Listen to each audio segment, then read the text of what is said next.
یہ افغان شہر مزار شریف تھا جہاں پیٹریشیا میکارڈل کو 2004 میں بطور سینئر امریکی سفارتکار تعینات کیا گیا۔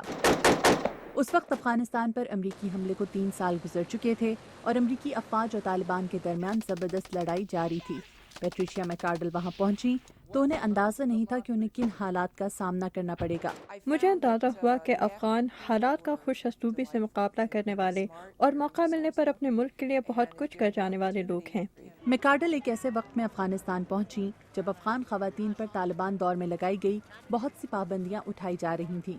اب وہ مکمل پردے کے بغیر بھی اسکول جا سکتی تھیں۔ جب میں افغانستان پہنچی تو ایئرپورٹ سے لے کر کابل میں امریکی سفارت خانے تک مجھے سڑکوں پر تمام خواتین نیلے برقعے میں ملبوس دکھائی دیں۔ تاہم ان کا کہنا ہے کہ کامیاب افغان خواتین سے مل کر یہ تاثر زائل ہوتا رہا۔ میں ایسے افغان خواتین سے بھی ملی جو ڈاکٹر یا وکیل تھیں اور بہادری کے ساتھ افغان معاشرے میں خواتین کی مدد کر رہی تھیں، اور مجھے ان کی بہادری اور ہمت نے بہت متاثر کیا۔ مگر میکارڈل کا خیال ہے کہ افغان خواتین کو اپنے جائز حقوق اور معاشی اور معاشرتی مقام کے لیے ابھی ایک لمبا سفر طے کرنا ہوگا۔ میکارڈل کے ناول کا ایک اہم کردار نیلوفر، ترقی کی خواہش مند افغان خواتین سے متاثر ہو کر لکھا گیا ہے، جو وکالت کی طالبہ ہے۔ فرشتے افغانستان میں تعینات ایک غیر ملکی سفارتکار کی کہانی ہے، جسے مزار شریف کی ایک فوجی چھاؤنی میں برطانوی سپاہیوں کے ساتھ اپنے مترجم رحیم کے سرد رویے کا بھی سامنا کرنا پڑا، جو ایک خاتون کے ساتھ کام کرنے پر خوش نہیں ہے۔ میں نے رحیم کی صورت میں مختلف ثقافتوں کا تعداد واضح کرنے کی کوشش کی کہ کس طرح ایک پڑھا لکھا اور جدید دور کا نمائندہ بننے کا خواہش مند انسان اس معاشرے کا حصہ ہے جس کے خلاف اسے جدوجہد کرنی ہے۔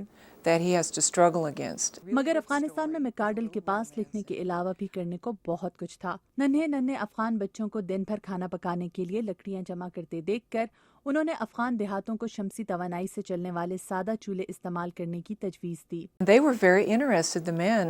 وہ اس بارے میں خاصے پرجوش دکھائی دیے۔ مرد ان چولہوں پر چائے بنانا چاہتے تھے اور پوچھتے تھے کہ ہمارے پاس گاؤں میں سخت گتا تو موجود ہے، مگر چمکدار کاغذ کہاں سے مل سکتا ہے، جس سے ان کی مراد ایلومینم فوائل تھی، اور میں خوش تھی کہ وہ جدید چیزوں کا استعمال سیکھ رہے ہیں۔ افغانستان سے واپسی کے بعد میکارڈل توانائی کو دوبارہ قابل استعمال بنانے اور تھرمل اور شمسی توانائی کے فروغ کے لیے کام کر رہی ہیں۔ ان کا کہنا ہے کہ افغانستان کی تعمیر نو میں توانائی کی یہ اقسام اپنا کردار ادا کر سکتی ہیں۔